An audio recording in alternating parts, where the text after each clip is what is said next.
Do you ever look at social media or a video or anything and think, wow, I've seen this video 100 times. I swear to God, every video I watch is talking about the same thing in a different way, but basically we're all just regurgitating the same thing.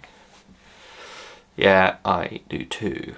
And that's a problem because I work in marketing and I spend a lot of time on social media platforms, watching videos, reading articles, writing articles. And lately, I'm so bored with it. Don't get me wrong, I still love marketing, I still love what I do. It's a nice way for me to try and be creative. It's been my career for nearly a decade. I get to work on excellent projects, I get to help brands grow, I get to help small creators grow. And yeah, I do really enjoy what I do.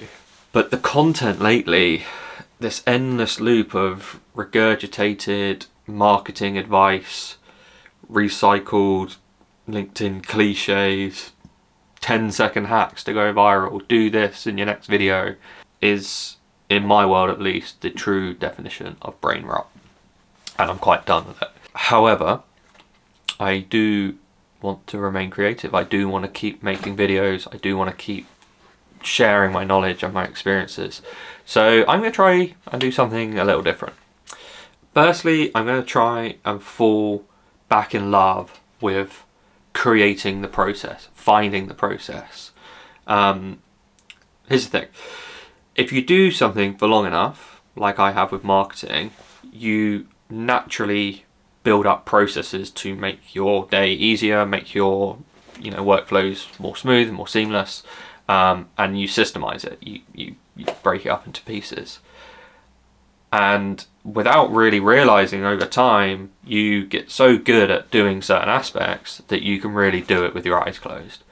Something that, when I started my marketing journey would have taken me 8 hours to do, I can probably get done in like an hour or less now, because I just have a rhythm and a cadence to how it's done, which is really good for quick turnaround, things like that. But that's kind of soul crushing after a while, because there's no experimentation room left. Well, there is if you're willing to, go outside the box, but then certain people hire you and work with you because of the shape of your box, and they don't want you to go out of it. They like what it is that you produce. They like your flavor. But making vanilla ice cream day after day is quite boring. You quite long for some sorbet or a Big Mac or something completely different. So I'm going to try and get off this conveyor belt I've created for myself. I want to become curious again and make stuff without caring if it performs well. Even if no one watches it, I want to be able to get to a point where I'm proud of myself for having created it, even if it doesn't do well. Gonna embrace failing and learn to let go of chasing value metrics and things like that. So that's the first thing. The second thing I'm going to try and do more of is get good at getting bored. When I was growing up, we didn't have phones in our pockets. We didn't have access to the entire internet at any given point. We couldn't just look up facts. People just use it for mindless entertainment. It's really good for entertainment. When you spend so much time online, you absorb everything, even if you don't realize you're doing it. If you spend a lot of time reading articles or reading books, next time you try and write something, there will be a little bit of that in there.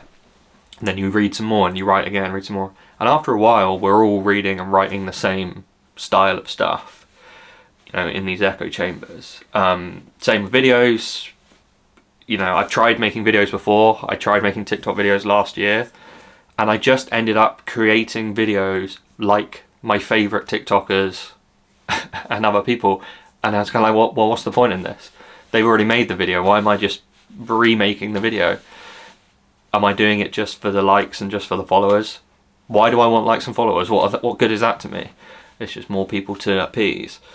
And yeah, you get stuck in these echo chambers, and you get stuck in this like agency where you're just producing for the sake of producing something, not because you are enjoying what you're making.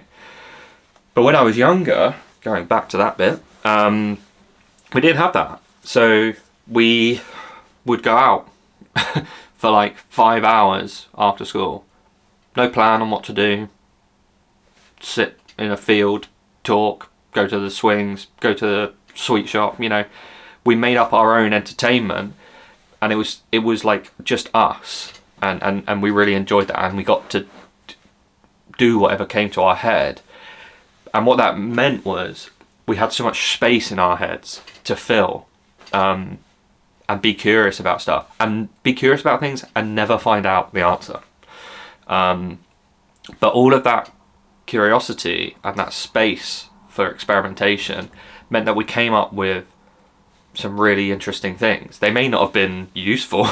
They may have been stupid games we made up, stupid stories we had, but they were highly entertaining and pleasurable to do, and the whole process was pleasurable in a creative sort of way.